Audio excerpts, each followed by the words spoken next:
في الفيديو ده هنعرف مع بعض ازاي تعرف رقمك التأميني لو انت مش عارفه، وهنعرف ازاي تستعلم انه الشركة اللي انت شغال فيها مأمنة عليك ولا لا، وهتعرف برضو مدد التأمين عليك من قبل كده لو انت اشتغلت في كذا شركة. فيلا بينا نشوف هنعرف المعلومات دي ازاي. بسم الله الرحمن الرحيم، والصلاة والسلام على أشرف المرسلين سيدنا محمد. أول حاجة هتدخل على موقع هيئة التأمين الاجتماعي. هسيب لك لينك الموقع ده في الوصف أسفل الفيديو. أول حاجة هتعملها المفروض إنك تعمل هنا مستخدم جديد. فأنا لو فتحت هنا مستخدم جديد هلاقيه بيطلب مني يعني معلومات، ومن ضمن المعلومات دي الرقم التأميني. طبعا أنا الرقم التأميني ممكن ما أكونش عارفه، فأنت أول حاجة بتعملها يعني هنا مثلا بتسجل اسمك رباعي، وبعد كده بتدخل اسم الأم، وبعد كده الرقم القومي والرقم التأميني. هنا بقى الرقم التأميني لو انت مش عارفه هتيجي هنا تضغط هنا استعلام عن الرقم التأميني.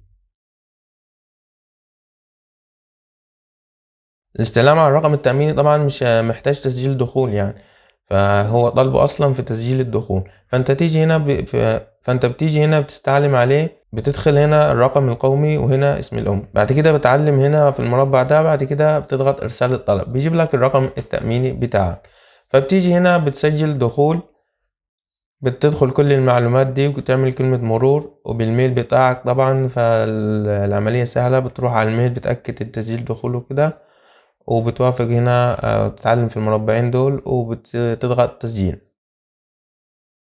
كده انت هتسجل في الموقع بسهولة، مش محتاج ان انا اشرح ازاي تسجل في الموقع. بعد ما تعمل تسجيل دخول، انا هعمل تسجيل دخول هنا عشان نكمل باقي الخطوات.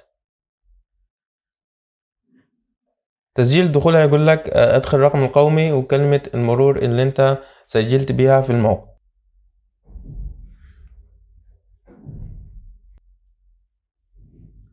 انا كده عملت تسجيل دخول. بعد ما عملت تسجيل الدخول، انت عايز تعرف دلوقتي هل الشركة مأمنة عليك اللي انت شغال فيها ولا لا، وتعرف الشركات اللي قبل كده اللي انت اشتغلت فيها. لو انت اشتغلت في كذا شركة امنوا عليك وامنوا عليك بكام، وهينزل لك جدول كامل بالبيانات بتاعتك. هتيجي هنا على الخدمات وتختار تيجي هنا عند خدمات المؤمن عليهم، تختار الخدمات التأمينية.